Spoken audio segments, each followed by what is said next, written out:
So I recently got my hands on the new iPhone 7 Plus, which if you don't know, has two lenses, a telephoto and a wide-angle lens, and portrait mode, which is set to imitate the bokeh effect that you can get with some DSLR and mirrorless cameras and a wide-angle lens. And that is where your subject is in the foreground and your background is nice and blurred. But the iPhone is more like a Fokeh effect. See, it really takes two images and uses both lenses and some edge detection software to blur the background out. So today I went to El Dorado Canyon State Park to check it out and see how it really stacks up against a DSLR or mirrorless camera. Let's check it out.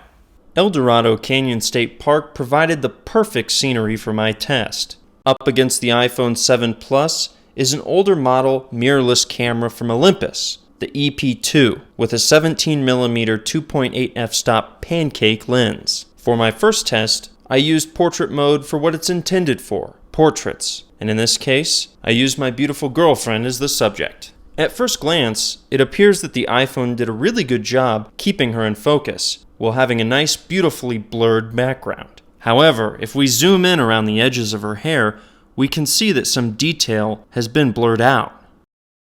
Compare this to the Olympus and we see the background isn't quite as blurred in the Olympus, however, all of her hair remains in focus. For my second test, I decided to shoot an object, in this case, a water bottle. Now here you can start to see where the iPhone fails. While most of the water bottle is in focus, as well as the wood beneath it, the top and edges are clearly blurred out. And this wasn't my first try either. This was about my fifth shot on the iPhone. The others were all worse. For my third and final test, I decided to pick something even more challenging. In this case, pine cones and pine needles. While most of my subject is in focus, the edges of the pine cones and pine needles are clearly blurred out. The iPhone does not do a good job with jagged edges or edge detail. The background, however, is still nice and blurred, but unfortunately it takes some of the detail in the subject with it. So how does the iPhone compare? Well, not too bad actually. If we use it for its intended purpose, which is portraits of people, it does a pretty good job. However, objects with too much detail around the edges tend to lose focus.